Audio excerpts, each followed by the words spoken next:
Who is God? Well, let's go back to the beginning. Genesis 1:1 says, "In the beginning, God created the heavens and the earth."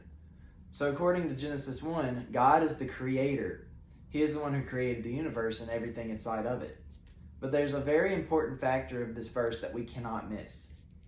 This word for God in the original Hebrew text is plural. So does that mean there are multiple gods or God has multiple beings? Let's go to Genesis 1:26. This states, "Then God said, let us make man in our image, according to our likeness. Let them have dominion over the fish of the sea, over the birds of the air, over the cattle, over all the earth, and over every creeping thing that creeps on the earth." So we see God refers to himself as us. He said, let us make man in our image. Well, what does this mean? What is our explanation for this plural?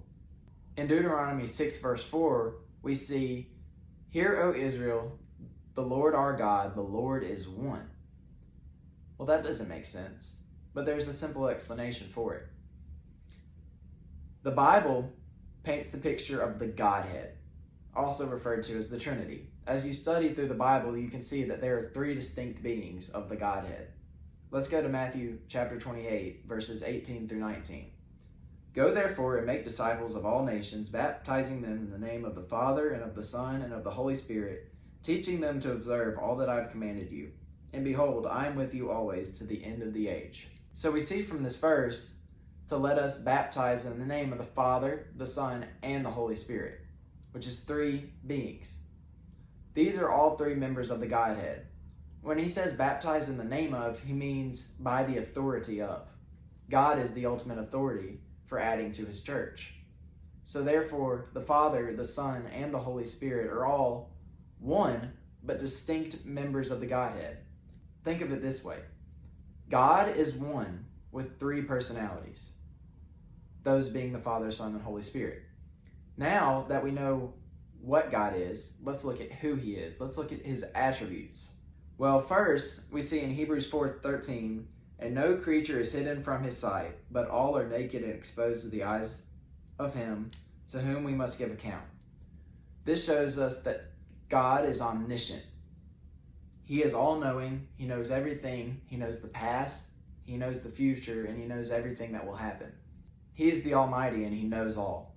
Next, let's look at his omnipresence.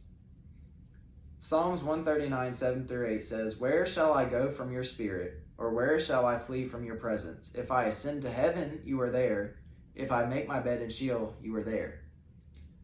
God is everywhere. He dwells on earth, and he dwells in the spiritual realm. He is everywhere, and he is omnipresent. Next, let's look at the fact that he is omnipotent. Matthew 19:26 shows us, "But Jesus looked at them and said, with man this is impossible, but with God all things are possible." God is the Almighty, and there is nothing that limits his power. God's power is beyond anything we can comprehend, and there are no limits. He's the one who did create the universe. So what else could he not do? And there's nothing that he can't do. Lastly, let's look at the fact that God is omnibenevolent. Well, what does this mean? 1 John 4:16 says that God is love.